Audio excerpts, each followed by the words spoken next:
miabot na ang higayon sa hapon na pagsimba alang sa adlaw sa pagkabanhaw. Nalipay ko nga makita kamo, nang hinaot ko nga makadawat kamo og daghang mga panalangin. Karon ang usa sa labing malipayong mga adlaw sa kasaysayan sa atong ebanghelyo.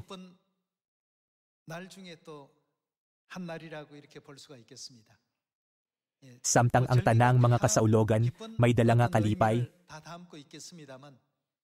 ilabi na ang adlaw sa pagkabanhaw kay bililhon tungod kay gipakita ni Kristo ang iyang gahom pinaagi sa iyang pagkabanhaw gikan sa mga patay ug pagbungkag sa gahom sa kamatayon ug kangitngit.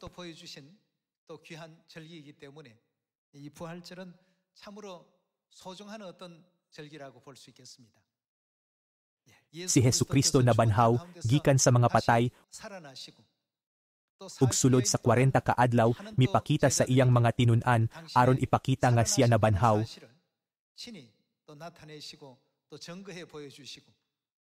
Human sa 40 ka adlaw siya gibayaw ngadto sa langit nga nangulo kanato sa pagsaulog sa adlaw sa pagkayab, dili ba? Makaingon kita nga ang adlaw sa pagkabanhaw nagtimaan sa sinugdanan sa pagkabanhaw sa unang simbahan, pinaagi sa Pentecostes sa dihang gibubo ang Espiritu Santo sa unang ulan.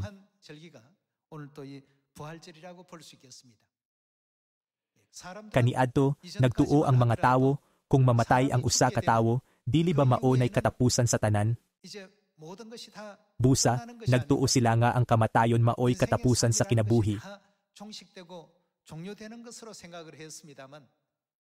Apan, pinaagi sa pagkabanhaw ni Kristo, ang espesyal nga mensahe nga, bisan pa man kita mamatay, mahimo kitang mabuhi pag-usab, mikaylap sa daghang mga tawo.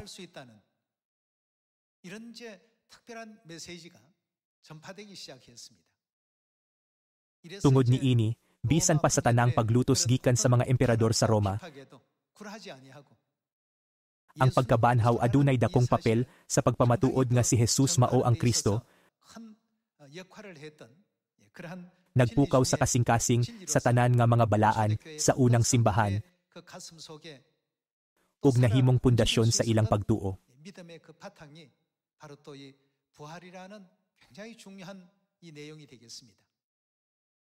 Sama sa gisulat sa Biblia, sa dihang mobalik si Kristo sa kalibotan sa katapusang adlaw, kadtong nangamatay diha kang Kristo mabanhaw ngadto sa kinabuhi ang pagkabanhaw sa mga matarong, samtang kadtong nagpabiling buhi pagausbon aron sa pagsugat sa Ginoo.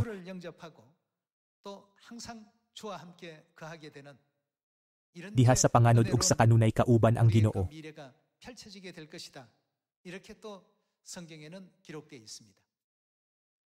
Busa, ang pagbaton ug paglaom sa pagkabanhaw kay mahinungdanon. Tungod kay ang tanang kinabuhi ni ining kalibutana matapos, wala kini nagpasabot sa katapusan. Busa, giandam nato ang atong kaugalingon karon para sa mahimayaong kalibutan nga moabot pagkahuman ni anang adlawa.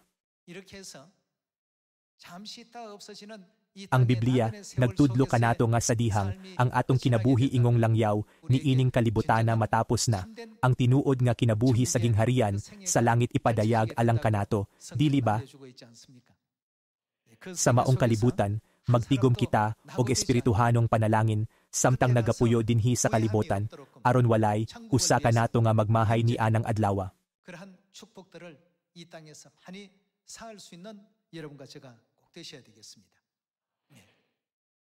Kung makasulod na kita sa langit, wala na kita'y mga kahigayunan.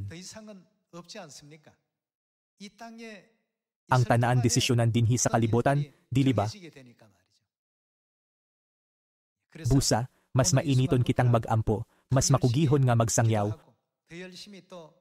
ug mas madasigon nga magtuon sa pulong sa Dios.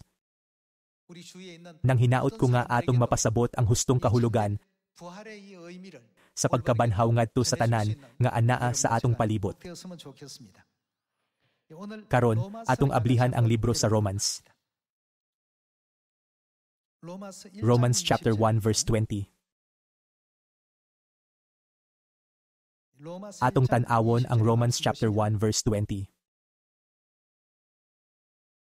Sukad na buhat sa Dios ang kalibutan tin-aw, kaayo nga nakita diha sa mga butang nga gibuhat sa Dios ang iyang dili, makita nga mga kinaiya nga mao ang iyang gahom nga walay katapusan ug ang iyang pagkadiyos. Busa, wala na silay, ikapangatarungan. Giingon sa Dios nga ang iyang walay katapusang gahom ug pagkadiyos natago sa tanan nga iyang gibuhat.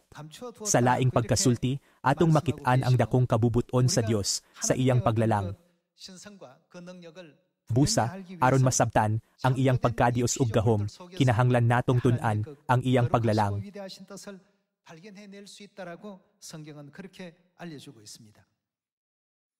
Atong tan-awon ang Job chapter 25 verse 5. Job chapter 25 verse 5.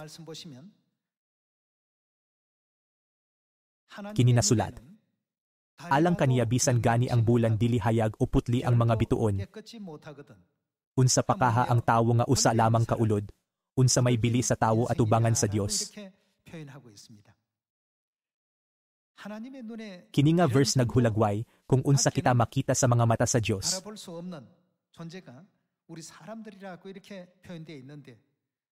Nasulat sa Biblia nga kita sama sa mga ulod. Apan, wala kita pasagdi sa Dios, kundili iya kitang bag-uhon ngadto sa mahimayaong porma.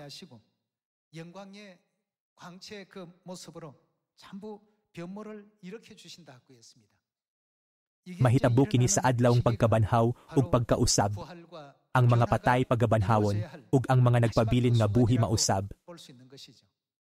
Unya, dili na kita sama sa mga ulod. Apan matahom nga bag-ohon ngadto sa mga anghel nga nagsulob sa maanindot nga langit ng mga bisti.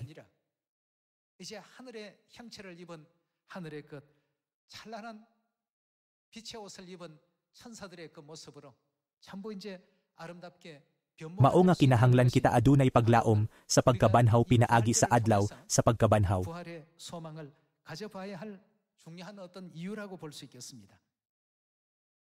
Atong ablihan ang 1 Corinthians chapter 15. 1 Corinthians chapter 15 verse 12. Kay ang mensahe nag-ingon man nga si Kristo gibanhaw, unsaon man pag-ingon sa pipila kaninyo nga ang mga patay dili banhawon, kon mao kana, wala di ay banhawa si Kristo.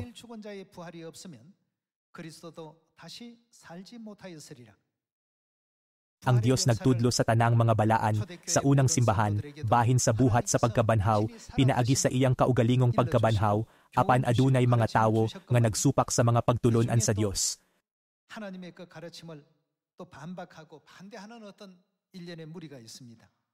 Mao nga gipasabot ni Apostol Pablo kini nga butang ngadto sa mga taga-Korinto. Verse 14. Ug kun wala banhawa si Kristo, kawang lamang ang among giwali ug kawang usab ang inyong pagtuo. Kon ang pagkabanhaw tangtangon sa atong pagtuo, mutungha ang dagkong mga problema sa atong pagtuo.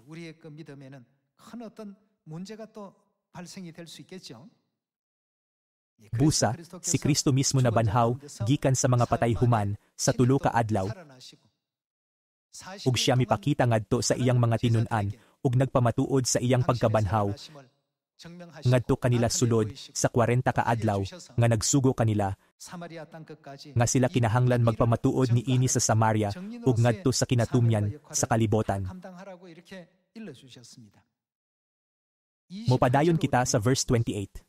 Atong tan-awon ang verse 28. Apan sa dihang ang tanang butang na ilalom na sa pagmando ni Kristo, siya mismo, ang anak, magpailalom sa paghari sa Dios.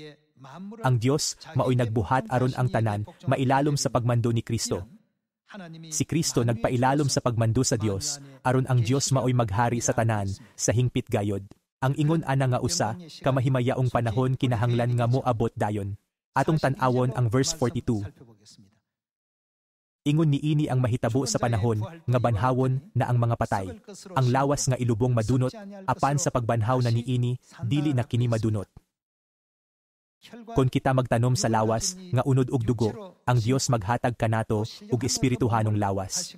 Ang Biblia nag-ingon nga kini nga proseso mao ang pagkabanhaw ug pagkausab.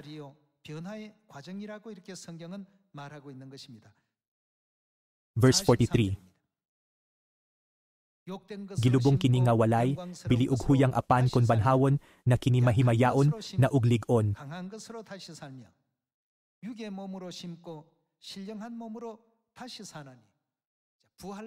Dili ba ang pulong nga pagkabanhaw nagpasabot sa banhawon?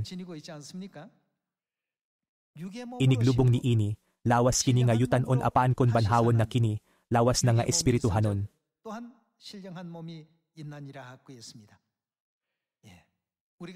Bisan pa man nga kita anaa sa pisikal nga porma karon, kita mabanhaw ug mausab ug ang Dios hingpit nga mag-ilis sa sinina sa unod ngadto sa sinina sa langit ng mga anghel.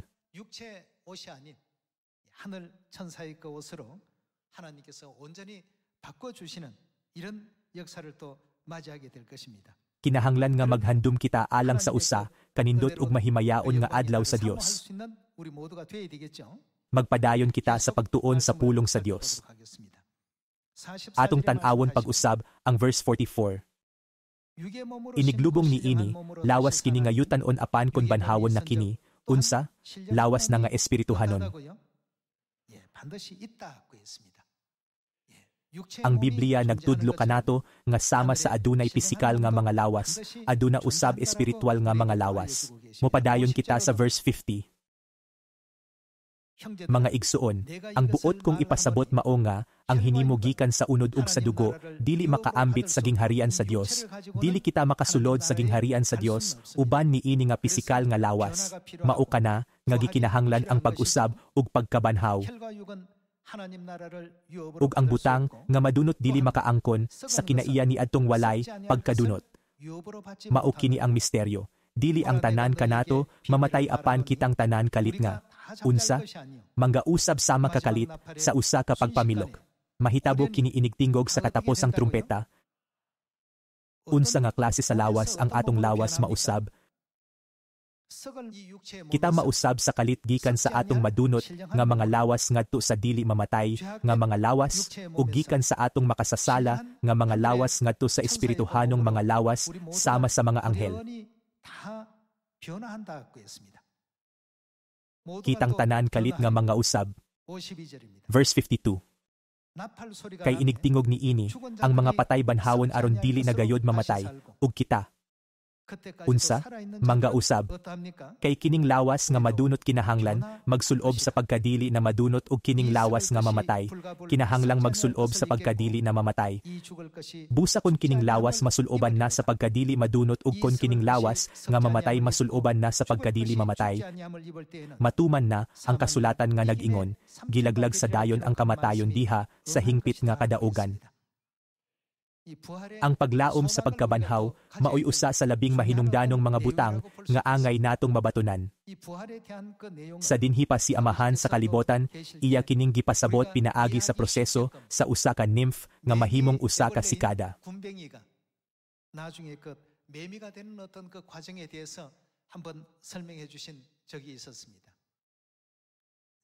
Siguro daghan kaninyo ang wala mahibalo ni ini.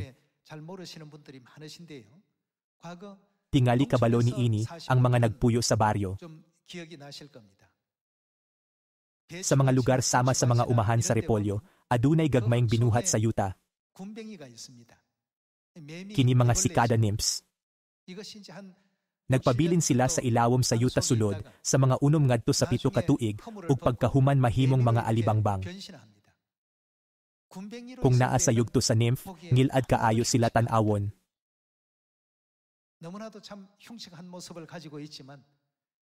Apan, sa dihang mahimo silang sikada ug molupad sa kalangitan, sila nindot tan-awon. Si Amahan miingon nga bisan tuod kita karon nagsulob sa pisikal nga mga lawas, sila mausab ngadto sa espirituhanong mga lawas ug bisan kita karon adunay mortal nga mga lawas, ang Dios mousab kanato ngadto sa immortal nga mga lawas. Ang samang proseso mahitabo sa dihang kadtong nangamatay, mabanhaw ug kadtong buhi pa mausab. Sila makatagamtam sa kinabuhing dayon ug mga panalangin sa gingharian sa Dios.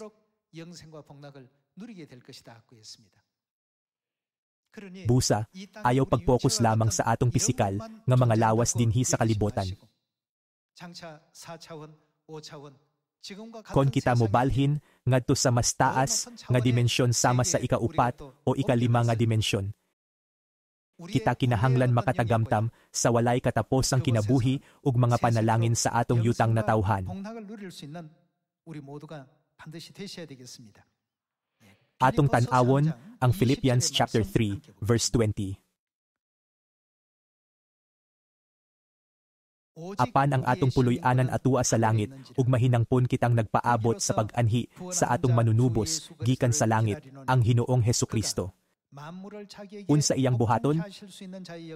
Ilisdan niya ang atong mga lawas nga may kamatayon, nga mao ang atong pisikal nga lawas. Sa lawas nga mahimayaon sama sa iyaha, pinaagi sa gahom nga gigamit niya sa pagmando sa tanan. Aron makaambit ni ini nga himaya, kinahanglang magpabilin kita sa Siyon ug magkinabuhi sa pagtuo nga nagasunod sa mga pagtulon-an sa Dios, dili ba?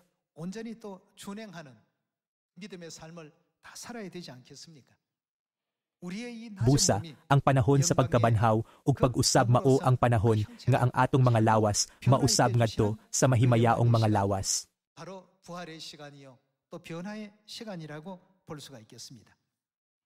Atong ablihan ang 1 Thessalonians chapter 4.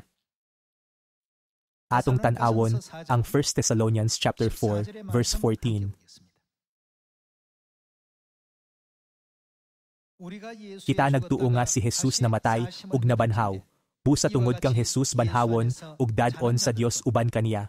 Kinsa, kadtong nangamatay nga nagtuo kang Jesus.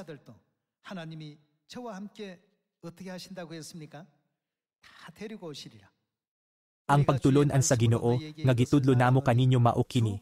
Kita nga buhi pa inigbalik sa Ginoo dili mag-una ni adtong nangamatay na. Unya mabati ang singgit sa pagmando ug ang tingog sa arkanghel ingon man ang lanog sa trumpeta sa Dios ug mokunsad ang Ginoo gikan sa langit. Maoy unang mabanhaw kadtong nangamatay nga nagtuo kang Kristo. Unya kita nga buhi pa ni adtong adlawa, bayawon uban kanila didto sa mga panganod aron pagsugat sa Ginoo. Ug kita unya uban nakanunay sa Ginoo. Busa pagdasigay kamo tungod ni ining paglauma. Gilakip sa Dios kini nga mga saad diha sa Biblia ug kini matuman sa dili madugay.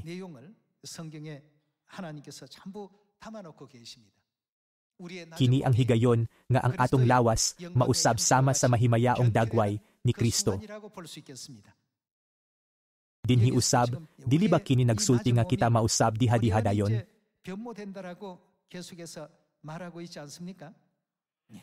Sa 1 Thessalonians chapter 4 verse 14, kini nahisulat. Busa tungod kang Jesus banhawon ug dadon sa Dios uban kaniya kadtong nangamatay nga nagtuo kang Jesus. Ang pagtulon-an sa Ginoo nga gitudlo namo kaninyo mao kini. Kita nga buhi pa inigbalik sa Ginoo dili mag-una ni adtong nangamatay na. Unya mabati ang singgit sa pagmando ug ang tingog sa arkanghel ingon man ang lanog sa trumpeta sa Dios ug mokunsad ang Ginoo gikan sa langit. Maoy unang mabanhaw kadtong nangamatay nga nagtuo kang Kristo. Unya kita nga buhi pa ni adtong adlawa, bayawon uban kanila didto sa mga panganod aron pagsugat sa Ginoo. Human ni ana, mag-uban na kita sa Ginoo hangtod sa kahangturan. Unya, diin man kini mahitabo sa walay katapusang gingharian sa langit. Busa, ang paglaom sa pagkabanhaw tinuod nga nindot. Ang mga tawo kanunay nga moingon, kung mamatay ka, kanana ang katapusan. Apan diha kang Kristo, ang kamatayon dili katapusan sa tanan. Kiniusara ka pagbalhin ngadto sa laing kalibutan.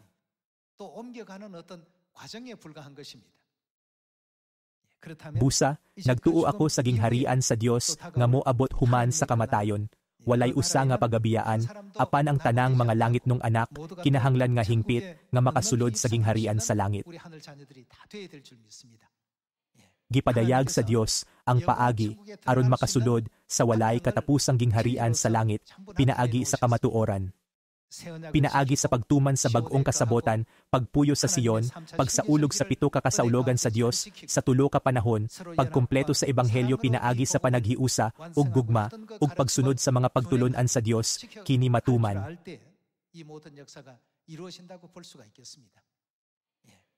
Sa makausa pa, gihangyo nako ang tanang miyembro sa pamilya sa Sion sa tibuok kalibutan, kinsa nabunyagan ug misulod sa kamatuoran, nga makabaton sa pagkalungsuranon sa langit ug moapil sa saad ni Kristo. Ayaw tugoti nga adunay mabiyaan. Magtinabangay kitang tanan, mosuporta sa mga nagkulang aron kitang tanan, makasulod sa langit. Alang ni adtong nawala sa dalan, ato silang giyahan balik sa hustong dalan. Hinaot ikaw, ug ako makadawat sa pagdayeg, nga maayo ang imong gibuhat sa pagbalik ni Amahan.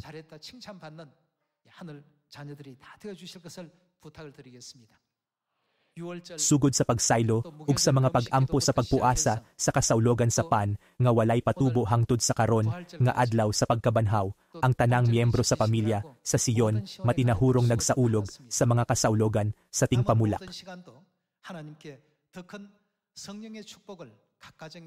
Ako nagaampo nga, sa nahibiling panahon, ang panalangin sa Espiritu Santo, ihatag sa matag pamilya, ug matag simbahan, ug nga ang matag, usa kaninyo makaambit, sa pagkabanhaw sa kinabuhi, nga masuloban sa grasya, sa Espiritu Santo. Sa paghatag kanato sa maong paglaom, si Kristo gibanhaw, gikan sa kamatayon sa kaadlawon, 2,000 ka tuig, na ang milabay. Tungod kay siya, ang unang milakaw, sa dalan aron, ipakita kanato nga mahimo nato usab kini, sa katapusan, kita usab masuloban sa mahimayaong mga lawas, dili sa unod ug dugo.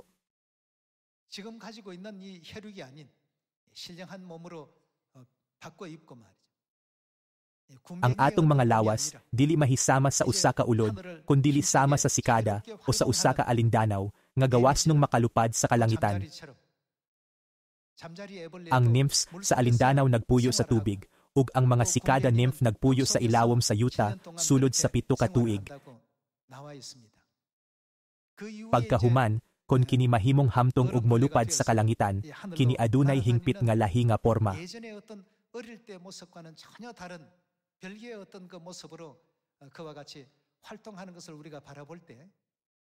Bisan sa mga prinsipyo ni ini nga kalibotan, gipakita sa Dios kanato nga posible kana nga kausaban.